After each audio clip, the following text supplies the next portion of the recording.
And now it's Deborah Kobylt Live. Hi, everybody, and thank you so much for joining us today on Deborah Kobylt Live. And please welcome Dr. Lynn Lanni, psychotherapist and licensed marriage and family therapist. And I invited Lynn to our program because I recently read an article in The Therapist, and it was about the hidden cost of no contact in families, and how estrangement is tearing families apart. So I invited her to talk about this issue. Thank you so much for joining us, Doctor. Thank you for having me. Um, are you seeing a lot of this in your practice? Because, I've spoken to friends, family members. There seems to be this going on. No contact between siblings, no contact between child and parent, aunts, uncles. Someone's irritated, they get mad, they cut it off. It's more complicated than that. But is this something that's become more prevalent in our society? Yes, and there's a lot of research that shows that that's probably partially due, at least, and maybe the majority of it in terms of frequency is due to social media, because there's a sort of a standardized way of people communicating with a lot of sort of psychological concepts without psychological backgrounds, so that they start to increase the level of like diagnostic categories being like sort of just thrown around, like narcissism or dysfunction, and generalize it in a way that then creates uh, I think the highest percentage ever of actual estrangement with between adult children and parents. And I think currently it's at the level of 26 or 27% of Whoa. kids go no contact for at least some time during their lifetimes. It's really high. Why? Is it because they're reading about it on social media? Is it because perhaps therapy they're going through? Why is that happening? I think it's because people are adult children are hearing so much in media, in social media specifically, that suggests that that's a way to protect themselves from pain or difficulties or family struggles that they've experienced, which all of us experience. But the way that they do the level of protection is so inappropriately hard line, that it stops being a measure of safety and starts being an additional problem in and of itself, because it just goes black and white. Like, there is no contact. And therapeutically, we do not recommend that for cases that don't involve true toxicity or physical abuse. If there's a safety issue, therapists would likely recommend no contact in order to see if it's a situation that can be worked out or needs to be avoided. But if it's just a typical family struggle issue dynamic, we would much rather suggest a means of working that through than just abdicating any kind of relationship that's really important throughout one's lifetime. You mentioned adult children. That's got to be really difficult for the parent because they are adult children. It's not like they live under your roof. What happens? What is a parent to do if they get that call or email or letter or something or nothing that says, I don't want to talk to you? What do you do? That's a great question. So there's things to be done as a way of trying to mitigate those damages on both ends. For the parents, it's difficult because they are parents to children, and they're probably rookies at having adult-adult relationships with those children, right? So for the parent, it's trying to step away from what the child is resenting or feeling wounded by or frightened of or irritated by, the dynamic between them. So to try to handle that differently, or ask that child what they would like from you, instead of continuing to perpetuate the old style relating as a parent who is, sort of presenting shoulds or controlling them in some kind of way. Those things don't land the same way because that child feels disrespected instead of connected. And Hmm. so they take a step back because their parent messages that the child should do X, Y, or Z are often interpreted as a level of inadequacy on the part of the child in the parent's eyes. So they feel controlled, they feel judged, they feel hurt, they feel criticized, and they step away. I read that the longer an estrangement goes on, the harder it is to reconnect parent to kid. Is that true? It is true. And it's difficult anyway that kind of try to address it. So it makes a big, significant difference, though, if the child and the parent are engaged in any kind of therapeutic relationship so that they are looking at that systemic problem and mitigating it instead of just perpetuating it inadvertently. You know, I often wonder when you go into therapy, let's say you and I were speaking and I was telling you a story. How do you know that I'm really being accurate? How do you know that I'm portraying it accurately? How do you know the other person is portraying it accurately? In which case, then how does a therapist even guide a person? Let's say that perhaps the way someone is looking at a situation isn't quite accurate, even though it is to them. How do you decipher all this stuff? Well, one of the things that we are really kind of taught to do as therapists is to recognize and identify cognitive distortions, which we all have. There is no such thing as objective Right. accuracy, which is why like eyewitness testimonies are the least reliable, right? Mm. So when you take into account like what are you thinking? What did you see? How do you feel about that? What did you do? You're dealing with the internalized system of that individual, which may not even come close to reflecting what anybody else that was there saw or experienced. So you try to get to the bottom of those distortions. Did that happen all the time? Was it that severe? How do you, and take it into a place where you take responsibility for your feelings because you recognize those feelings come from your perceptions and your thoughts, not somebody else's behavior or actions. So Mm. you can walk in the room and sit down without saying hello to me, and I might think, gee, she's being respectful and trying to give me the space to stop doing what I'm doing and engage with her. But I also could think she's ignoring me and she hates me and feel angry. So, or hurt or whatever. Those are my feelings. Those are my thoughts. So I'm responsible for them. And then ideally, I would be able to share with you, if you did that to me, what I was thinking, what I was feeling, and let you know how I saw it and ask you if that was your intention. Talk with you about that, how I experienced it, but without blame and I without. read, I'm sorry. Sorry, go ahead. What were you going to say? I read in another article that very often in therapy, right? Let's say the adult child is experiencing a lot of anxiety, doesn't want to speak to their parent. That again, it's that one person's point of view, and often the therapist is not suggesting that the parent come into therapy as well. Is that true as well? Or because again, I imagine if the child is far away, is up the street, but they're not in your home, that's difficult to do. Do you suggest group therapy? Does that happen with an adult child? Because I guess you can do that when the child is younger and they're still in school and they're home, but it's harder once they're out. Go ahead. If both parties are willing, you can definitely do family therapy to address those issues and hopefully resolve them effectively and successfully. But if they're individualized and they're not really, and not present in this, well, now we can do telehealth, so we can actually do family therapy no matter where you are, right? So that's great. Right. Yeah. But if both people are not willing at the same time, or whatever individuals are related in the context of family, because there's collateral damage too. So all the members of the family are affected by these kinds of estrangements. But individually, if you heal yourself, whether you're the parent or the adult child, you start to promote healing within the system. Right? So even if each person does their own individual work, how can I address this? How do I deal with this? How do I feel? What have I lost? How do I grieve the relationship I thought we would have right now? And how do I forgive the other person who hurt me? Or how do I forgive myself by making amends and trying to work through whatever things I may have done that have been responsible for somebody's pain? You get to work through those things by yourself. It will help the relationship and the system as a whole. Got to be very difficult though as a parent, right? Because biologically, they're your child. And if they've cut contact, I imagine you wake up and you think of what you can do, and very often you can't. So I guess what you're saying is you have to go through your own healing process, right? Your own therapeutic process, correct?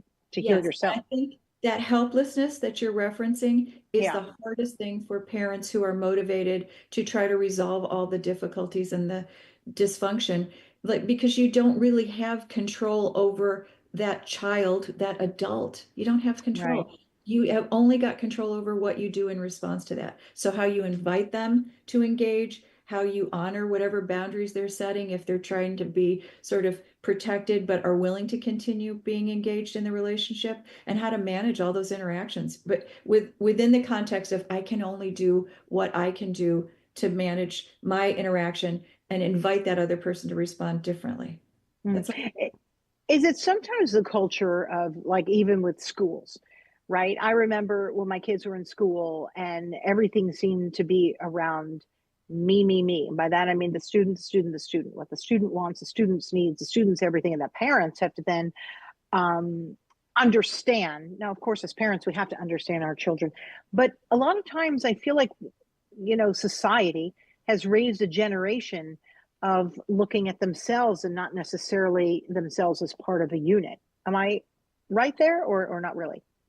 I'm not sure sociologically that I think that that's significantly different than it always has been. Mm. Um, but I think that the point that you're bringing up, which is really on target, is that within the context of the system that is the family, we're also now dealing with sociological and political and all those like external systems that we are a part of in some way or another. And they inform decisions like estrangement as well. They also don't give us an easy way to model connection, a reconnection, and resolution.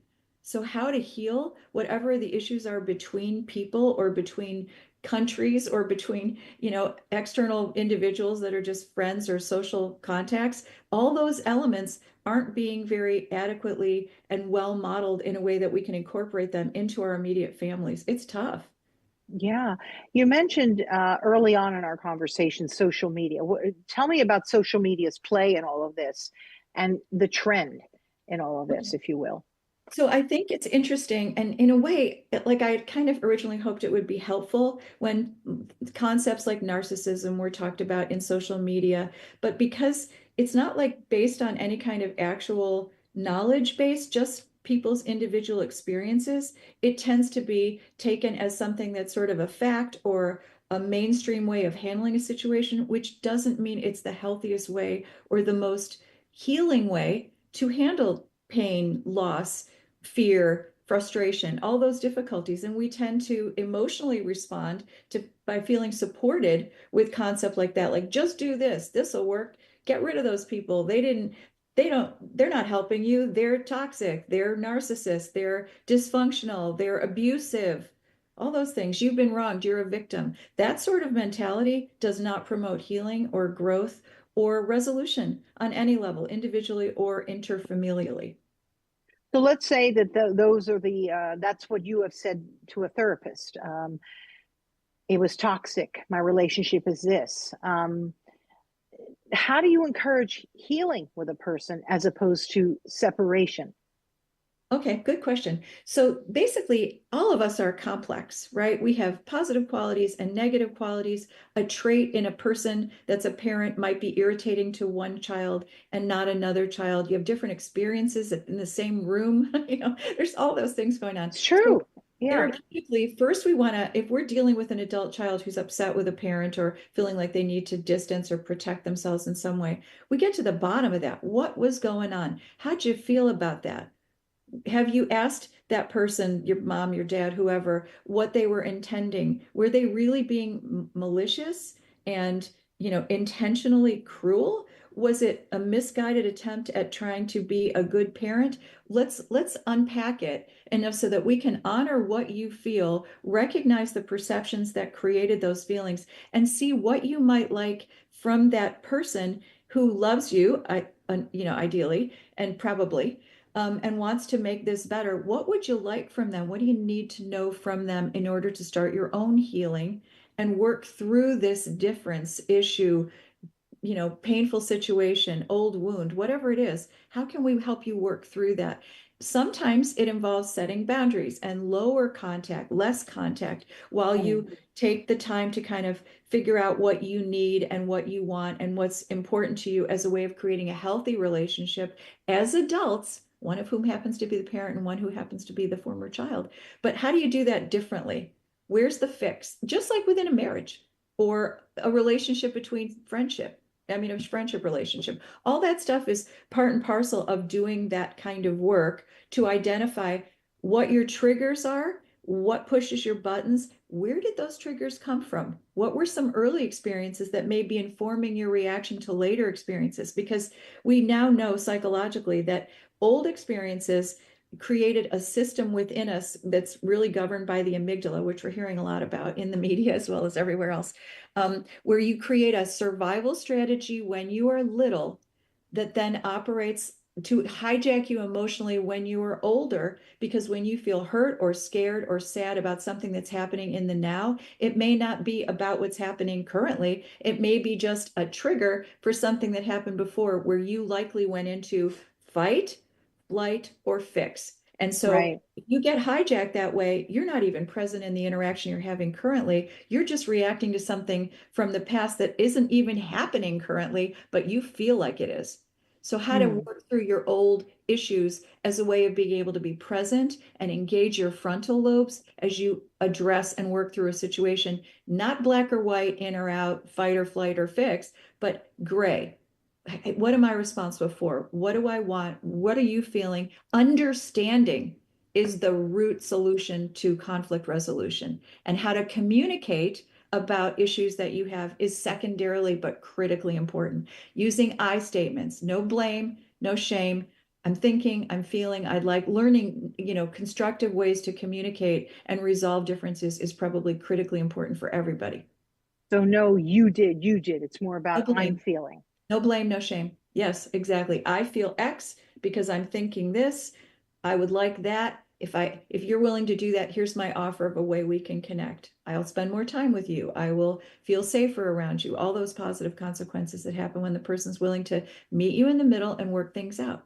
Yeah.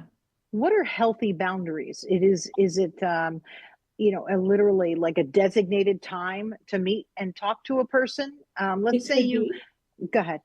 It could be. It could be like very factually based about, I can only spend X number of hours in this situation before I start to feel overwhelmed and likely to trigger. So instead of just triggering and feeling emotionally dysregulated, you actually say, I only have, this much bandwidth, and I'm starting to feel like I'm losing my ability to stay calm and stable because I'm getting hurt. I feel hurt or I feel anxious or whatever you're feeling. I'm going to take a break, and then let's address this when I have time to kind of process it and get back on stable ground. Let's talk about this later. Let's text, let's phone instead of, spending a weekend together or trying to have a conversation that's really difficult when there's other people around or in a public place or whatever those things are that kind of push the buttons to maybe escalate the conflict instead of de-escalate it and resolve it. You use the word trigger. I notice that that's a common term that a lot of younger people are. Oh, you're triggering me. Oh, I'm triggered by this. Are we also raising young people who really need to look at something and say, I'm not going to get triggered. I'm going to be strong here. I'm going to teach myself to be strong, as opposed to, oh, I'm triggered.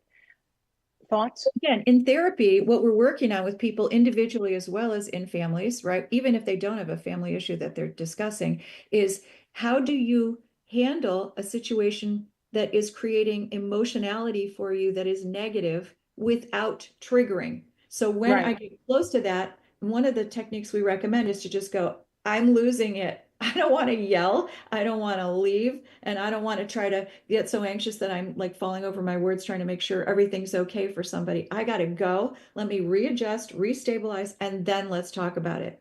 And this, again, I do this with couples as well as families. Easy. Yeah. Because your buttons are getting pushed. And if somebody says a word that invites you to feel wounded or angry or scared, it's natural to trigger. We do that every day. It's just most of us are able to keep it together in certain ways more readily than when you're private, at home in your kitchen in 2 in Right. the morning, or somebody's been drinking, or, you're in a public place, you're less likely to have a screaming argument because you can call yourself off that mark and go, okay, wait, let me take a breath. Let me do some self-soothing. Let me return to the present instead of scaring myself or creating resentment that I can't unpack right now because I don't even know what it is. I just know I'm feeling all this stuff. I got to take a moment and then I'll talk later. I'm going to just say something very funny. Have you ever watched that program with Jane Fonda and Lily Tomlin? Because you just said, if you're in a public place, you will most likely not, scream and fly off the handle. Where Yeah. the two husbands brought their wives to dinner to tell them something. I'm not giving it away. The show's been out for a while, but to say that in fact the two husbands were in a relationship, And Jane Fonda's like, what? And she goes, you brought me here so I wouldn't, overreact. And she starts throwing the food. And so when you just said that, sometimes you'll go into a public place so that you don't, hopefully explode. That was a situation where that didn't quite work. And I think of that from time to time. It's just a very sort of a funny concept, right? There was one time where it didn't work out for them. They probably should have stayed home and worked it out, right? Because the whole restaurant got involved. It was one of those funny moments. If you didn't see it, look it up. It was a very funny moment in that show. It was very, very funny. We talked about distortions, but I often wonder about that, right? I'll give it another personal example. I was at a concert over the weekend, an incredible icon. And I asked my friend, what did you think of the concert? And she's like, well, it was okay. I'm thinking, okay. And I was like, couldn't say enough about it. I'm thinking we're in the same space, watching the same icon, but our perceptions of that concert were completely different. That's just how life is, including if something's going on in your household, right? So how do you handle that? Different views. Untangle those perceptions and really kind of readjust the experience of it when you kind of take a look more at the balance of your relationship with that person than one moment, one interaction when you were too tired or hangry or stressed or they were or whatever. Like it's not a moment, it's a lifetime when you're a family, right? So in the space of the moment, you forget all the good stuff, all the positive experiences you've had before. Right. And if you just do that triggering in such a hard line, black, white way, then you can't even consider the fact that, well, they just said something the opposite to me, a couple of months ago when I did this or did that. So am I really accurate with my perception? And again, is it intentionally malicious or is it just misguided?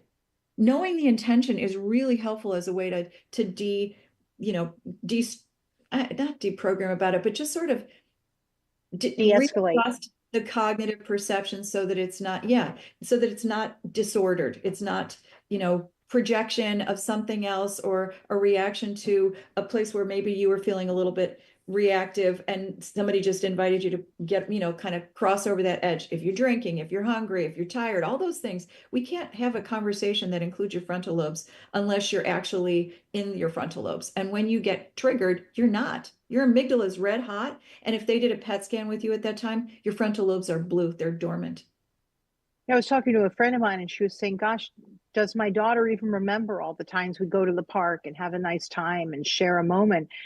Or is she only just really thinking about the times that she's so angry about? And I felt so badly. I didn't even know what to say to her. What is the answer to something like that? And for an adult child, right, who's separating from their parent, do they remember those times? Or are they primarily focusing on those times that really hurt them, which is serious enough?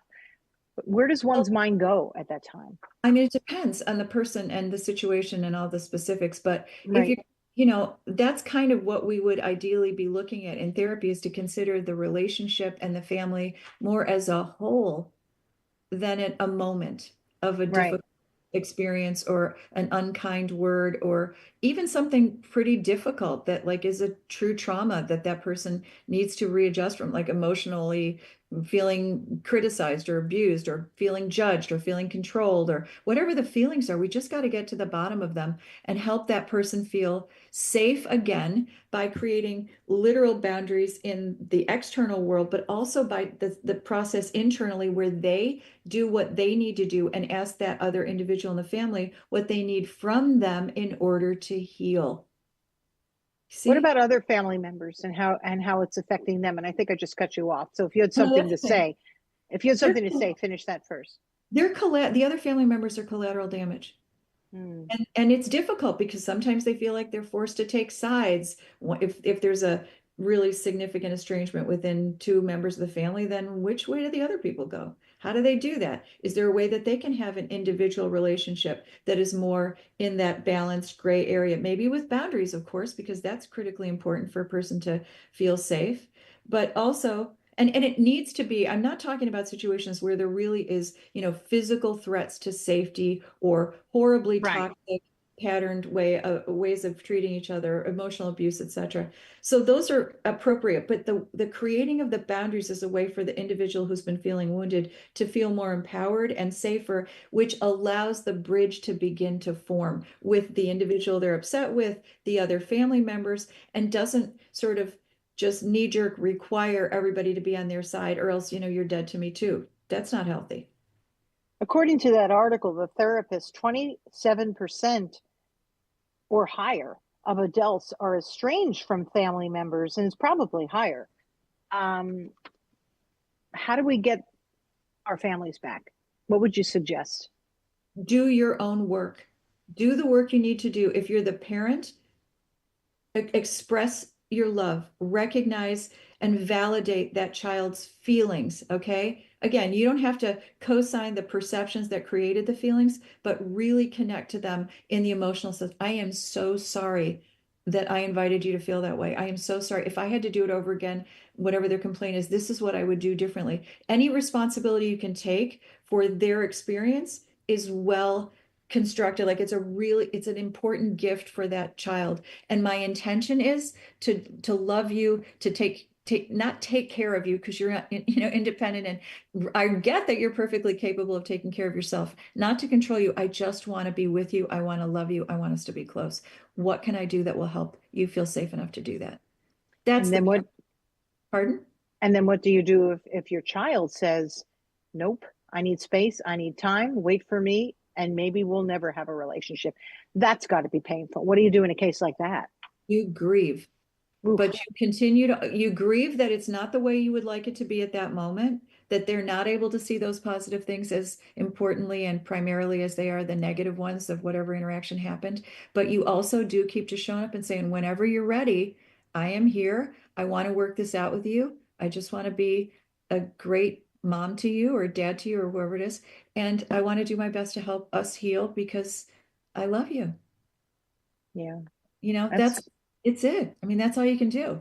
And hopefully then, you can also say, if you are working on your own stuff and you would like me to be part of that, I'm happy to participate with you. I would love to go do that with you.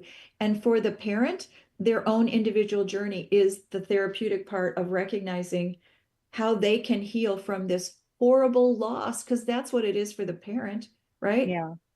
It's devastating. Yeah.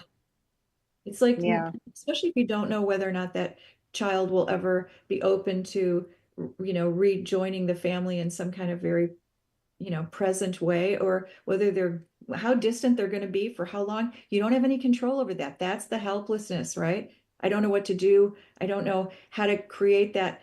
I don't know how to make that happen. You can't. You just need to promote understanding and offer negotiation in any way that will help without feeling like you're not able to set some boundaries, because you don't deserve to be in a position where you're being abused or held hostage emotionally or all those kinds of things. You get to do that, but always within the context of, let's work this out. How can we do this? How can I help recreate the love that I have for you to be something that you feel safe in and reciprocated and reciprocal? Of those 27% that are estranged, how often do families, come together again? And hopefully stronger, right? We all go through something in life, some things that are so terribly tragic, some things that we've imposed on ourselves, right? But we all want to come out the other end. Like what's the percentage of people who at least, have hope that they'll, for the most part, they come to some kind of resolve or not?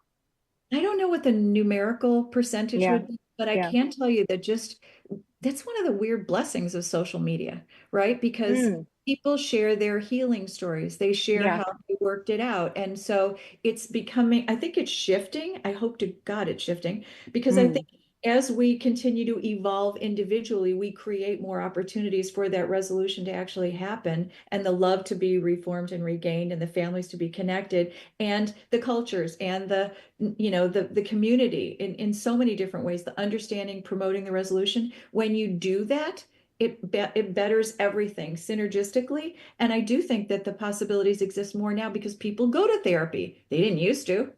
Yeah. It's Okay. accessible and available to everybody. So that process is so part and parcel of all the social media conversations. They can share those stories as well. So I have hope.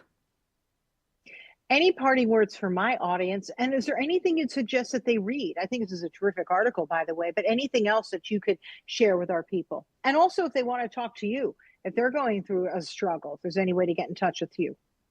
They can certainly get in touch with me through my website. But I also think that there's a lot of literature out there. They just need to find, gosh, I can't recommend a particular one. It depends on what they're struggling with, what they're Right. feeling. I mean, if it's some kind of abuse, there's groups, there's therapeutic opportunities with bibliotherapy by reading or dealing with any of those kinds of early childhood issues or, relational issues, even if it's not child parent kind of estrangement that they can utilize. And there's help out there everywhere, support groups. And honestly, that's really, I think, what the social media is intending to do, but nobody quite knows how to do that yet. And there's not as many stories that we're seeing yet that are, I've been there, I get you, I've done that. Here's how it works. Here's how you start to do the healing. Therapists, by and large, are being taught to do this. So no matter where you are, we're all, reading these articles like the one I sent you. And it's very valuable for people that are just lay people as well, because it's written in that kind of voice. And they can benefit from the therapists all learning to do these strategies and promote the kind of, nonviolent conflict resolution, communication skills, and how to set boundaries. We all know how to do that stuff. It's part of our training and our licensure and all that. So there's help out there all over the place, which is very positive and very different. But it's interesting. I just want to add one more thing. It's kind of Yeah. my understanding about that nonviolent conflict resolution strategies. I don't even think the LAPD had it until recently. Those are concepts that are just coming into the mainstream. I mean, we all learned how to do that as therapists back in the 80s. It was a long time ago, but it didn't hit mainstream, the mainstream population until very recently. So now that we understand how that works, in fact, there's a person named Chris Voss, who was like from the FBI, who is like very prominently sort of instructing, a lot of different agencies and individuals, because he's got a platform to be able to do that within the context of how does understanding reduce violence? How does it promote resolution in a very potentially beneficial way instead of a destructive one? So it's starting to spread in those departments as well as in those forums. And I do think it makes a difference, and I think it will. Yeah. Well, I hope this was a helpful discussion for people who might be going through this kind of pain, whether it's a child, whether it's the parent, other family members. Because like I said, I've been reading quite a bit about this. This article was terrific, and it really sort of was shining a light on what a lot of the struggles are out there for people, but essentially, hopefully with a resolution, right? Exactly. Yeah, I appreciate that. So Dr. Lynn Lanni, psychotherapist and licensed marriage and family therapist, I really appreciate you joining us today very much. I appreciate the opportunity because it gives us a way to make a difference on a bigger level, right? We can say this to more people through your voice than I could ever say it to in my office, one person at a time. So thank you. Yeah, no, thank you so much. And everybody, you can find our discussion on all video and audio platforms of Deborah Kobylt Live, and just put in my name, Deborah Zara Kobylt, and my interview with Dr. Lynn Lanni, and you'll find our interview. We're on YouTube, eventually Facebook, and all audio platforms, iHeart, you just name it. And then we will sprinkle promos on our Instagram as well, so you can continue this conversation with myself and with Dr. Lynn throughout the months to come, because we will put little promos out about our interview. So thank you so much for joining us. And if you're in a family and you're struggling in anything, get the help you deserve, whether you're the parent, whether you're an aunt, uncle, child, because there can be a resolution. I'd just like to say that. And thank you again. And Dr. Lynn and everyone else joining us. We'll see you next time. Bye-bye.